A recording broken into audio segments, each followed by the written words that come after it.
Today we talk about what is an upgrade.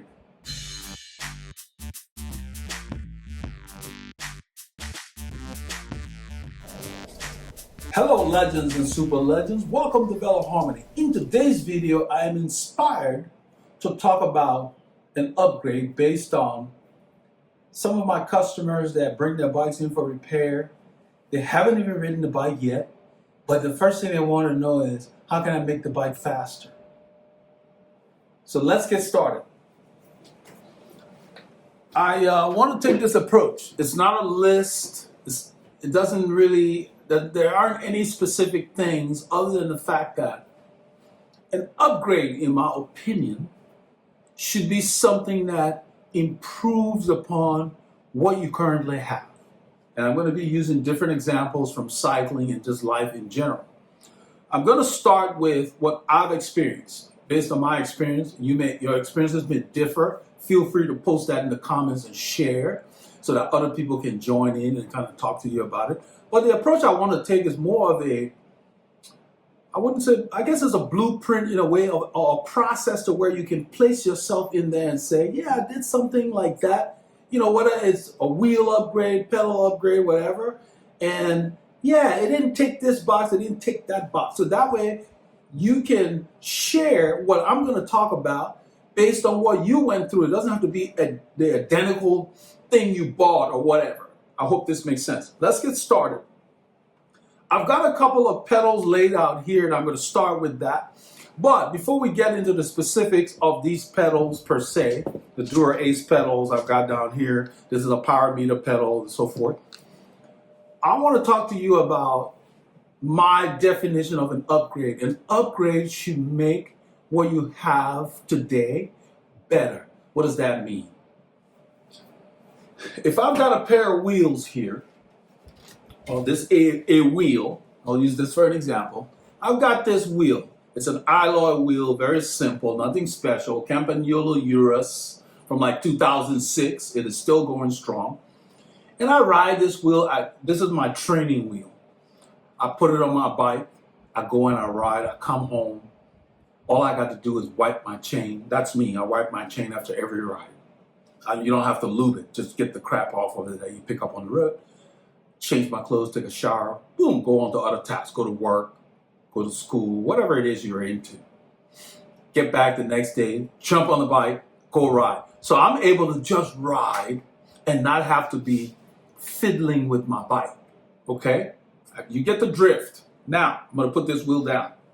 It doesn't mean that this necessarily happened with this wheel. But let's say, you know how cyclists always say, you know, I got the latest carbon bike, the latest carbon wheel. So say, for example, like my customer came wanting to know whether they should put a set of carbon wheels on a bike that was really just designed for you to ride around the neighborhood, so to speak.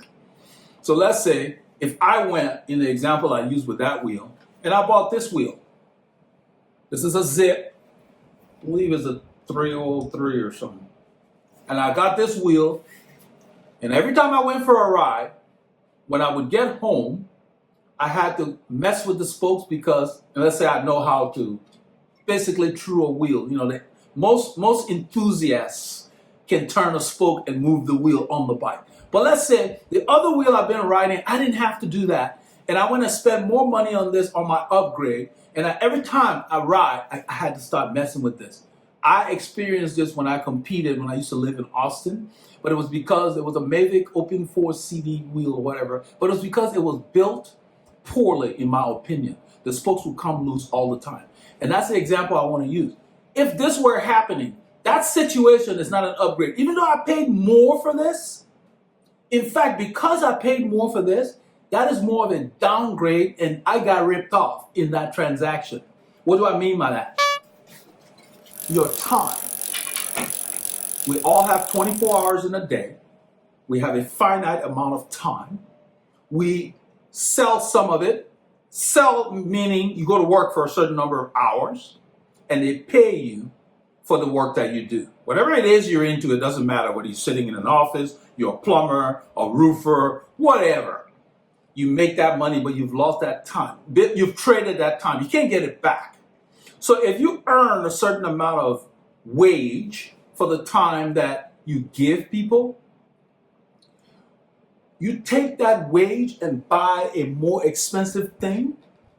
The reason you should be doing it is so that this thing will, one, give you more enjoyment, pleasure, but not require more outlay of your precious finite time or money. So when you upgrade, if you're having to run to the bike shop every week, whether you bought a new bike from your old bike you had before, and you're always in the shop. So real world example, you're driving your little Corolla. Every day you get in there, you crank her up, take you to work, take you to the store, no worries. You go meet your friends, you see a movie, whatever, no worries. You get an upgrade, you get your new Jag. You know, back in the day, the Jags, I'm not familiar with them nowadays, but I'm using that as an example because I had a friend who went through that. You get a new Jag, and it's always in the shop. You don't even have access to it, so now you're in a rental. So you have to go get a rental. That's time, that's money, inconvenience. Then you have to pay if it's not under warranty. But then the new upgraded Jag is sitting in the shop, so you're not even getting the enjoyment out of it. That's one example. So when you upgrade, so to speak, and something costs you more time or money, it's a downgrade. Let's come to other things on the bicycle. And I'm going to talk from direct experience. If you look at the blue bike right now, the ride you're going to see this week, today is Sunday, I'm making this video. On Tuesday, the ride will come out. I rode this weekend with the group. I used these pedals. These are the last Dura-Ace pedals that they made before they went to the all-carbon composite body. I went back to these because they're more durable. What's been going on with these? They're pricier, they're fancy, they're new, it's carbon, you know, the latest stuff. After a few months of using these, whichever leg you most frequently click out of, these springs on the back, they weaken. I'm hoping you can see them. I'm going to do it both ways. So if I have to in post-production, I can improve the view. They weaken to where you're not sure when you're clipped in anymore. Your foot just kind of goes in. You can't hear that click, you know. This is years old, and I can hear the click on both of them because of the material. The carbon spring, whatever they did, that composite spring weakens over time. I have had them, to their credit, I called Shimano, no questions asked, they shipped me a new one. Guess what? I don't want a new one. Fix it. If you got to go back to this, then go back to that. People paying $250, $300 for pedals shouldn't be hassling with it. I just want to ride my bike. So this is not an upgrade. The new Dura-Ace pedal, 9100, whatever they call them. Let me see what the model name is on it. 9100, R9100 is a downgrade. This is like the 79, only the name's on it. Let's see. This is 7810. This is better than this. There's just certain things carbon does not work very well with. That's why you don't have an all carbon car today. It's not going to do that job. The pieces, it has its applications. So I went back to this because this is more robust. This is not.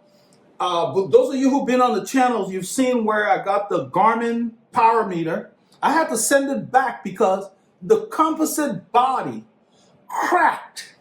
So all I was doing was clipping out. It cracked. Then I've sent it back before because this where the node where your front cleat goes in, this wore out. It basically got grounded out over time. And all I'm doing is clipping in, clipping out. Okay, I'm right dominant, so a lot of times I unclip with the left. And I leave my right foot in. Periodically I'll do both. But the left just always fails. It's just, you know, this one is still fine, but even now, this is a replacement Garmin sent me a little while back. I made a video about it. Even now, this one feels weaker than this. This entire section here that the back cleat goes into just feels weaker. You can tell. You guys been riding. You know what I'm talking about. You can share your comments in there. So I don't consider these to be upgrades. So what did I do? I scoured eBay, as the Transformer said, eBay. And I found these bad boys. I like them so much, I bought 2 pairs. They call them vintage now. Vintage on eBay is code for a ripoff, so you got to be careful. I put another one on the call. Now go back to the red bike. I put one on that.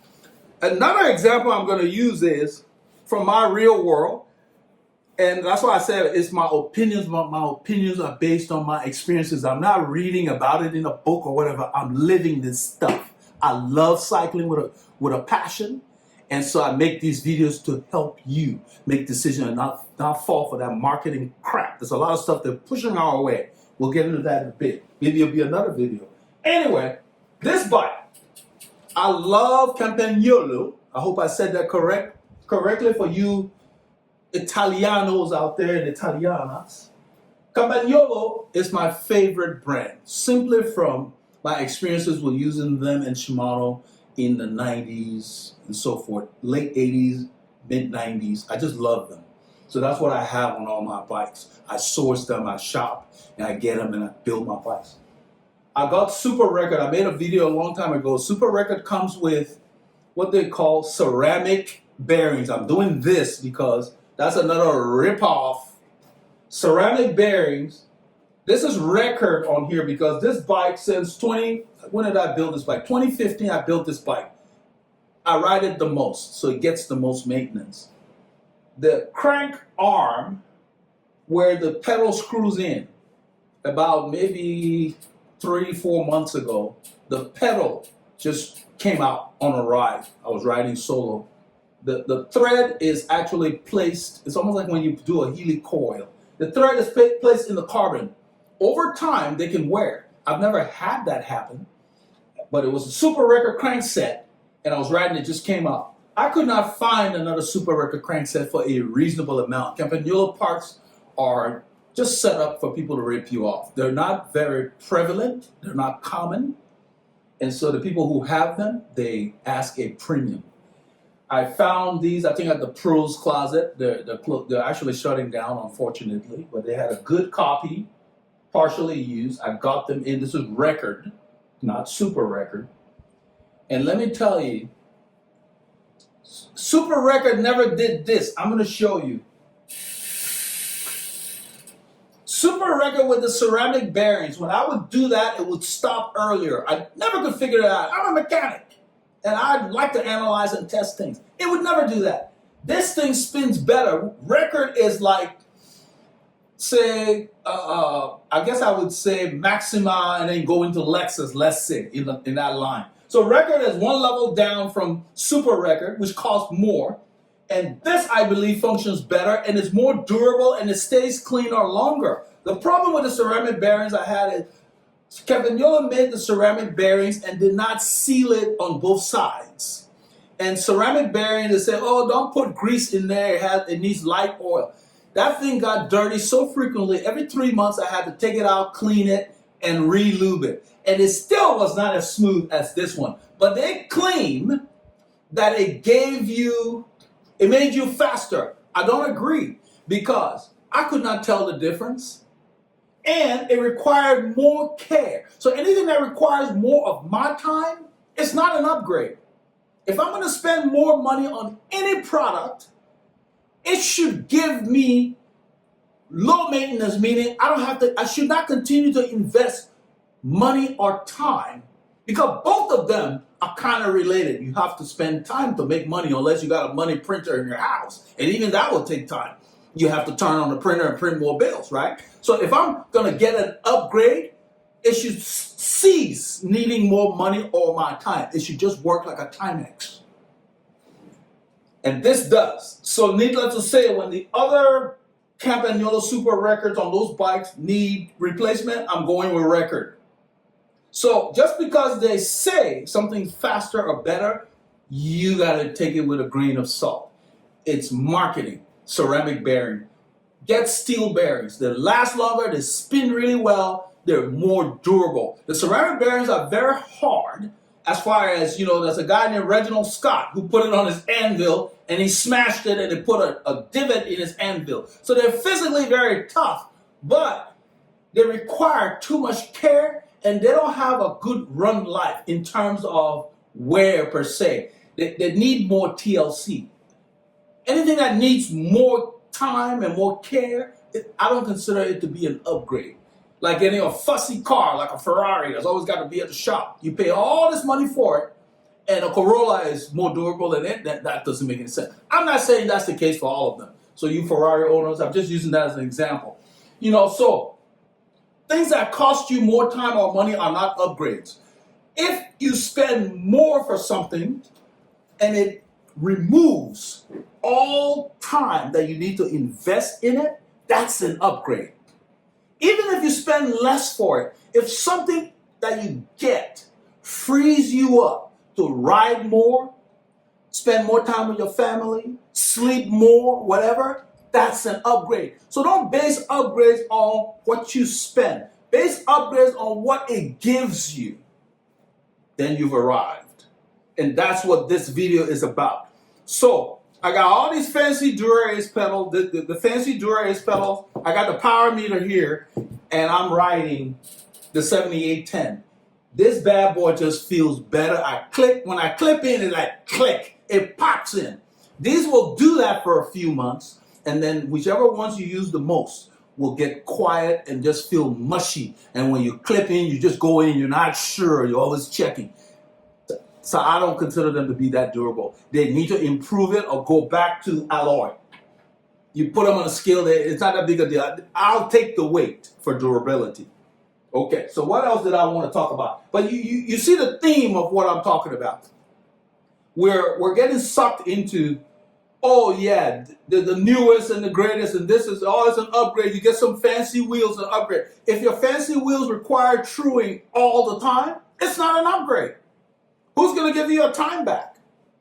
Even if the shop was doing it under warranty and you're there all the time, after a while they'll get tired of seeing you. They won't say anything, but they may just say, you know what, let's get you another set of wheels. That's what I would do. I don't carry wheels that are not durable. I don't care for that. It's not necessary. There are durable wheels. There are better wheels out there, but not all of them, so you got to be careful. And then some of them require so much more care. You got to weigh. Okay, why do I want to invest more time in that? That will take time away from other things I want to do. You know, so that's what it is. So take upgrade with a bit of what is really an upgrade. You buy a fancy bike and it's creaking when you stand. You stand and it's creaking, so you're always at the shop trying to figure out what's going on with this and whatever else. And it's just, so it's one thing after another. I don't have to do anything on these bikes. I just ride them. They're quiet, they're bomb-proof. Every 6 months or so, I open this up and just clean it. That's just, especially after winter training, I open it up, clean it, that's it. They don't need any particular care. So any bike that's giving you a lot of headaches, talk to your mechanic and say, how can we end this problem? What do we need to do so I don't have to deal with this again? And that frees up your time, because your time is precious and is priceless, So share your views in the comments. But this is what it just came to my mind today as I was riding this bike, because I rode it in the group ride yesterday, and I went out today for like a recovery spin, and the whole ride, my feet were solidly in there. I'd stop at the light, unclip, clip in. It would just pop in. I knew I was clipped in. It felt really good. The bike just blended with my body. You will see the videos on Tuesday. I was putting down some power because I took off like almost 4 or 5 days, 2 weeks ago. And then I just kind of did easy rides. So I didn't know how my body was going to perform. But I did mostly what they call Zone 2 or MAF, the 180 easy training. That's all I did. And on Saturday, I was stoked. It was I was ready to go hard. And you will see that in the video that's coming. But I'm going to be making more of these videos, so share your views. This is not a knock on anybody. I mean, those of you who like disc brakes, this is another thing. I don't consider them to be an upgrade. Why? They're always in my shop. I'm always using a tool to straighten the discs on my truing stand. This bad boy just stays on my bike. I don't have to mess with it. I've got customers who've had to replace calipers on disc brakes. This caliper has been there since 2015. It's still there. It's still doing its job. So I don't consider something that requires frequent tinkering to be an upgrade. They should sell it for less so you can know it's a downgrade. Okay? So I would stop there because we could go on forever. And be nice in the comments. I'm not knocking you. If you have discs and they're working for you, that's great. But I'm talking about those who are trying to talk others into it. If you buy something and it's giving you a lot of problems, stop trying to talk other people into it. If you buy something and it's bomb-proof, then you should push it. Don't push stuff that's giving you headaches. That's not being right. That's not being neighborly. That's not being a true cyclist. To that effect, let nothing stop you from getting your K's in.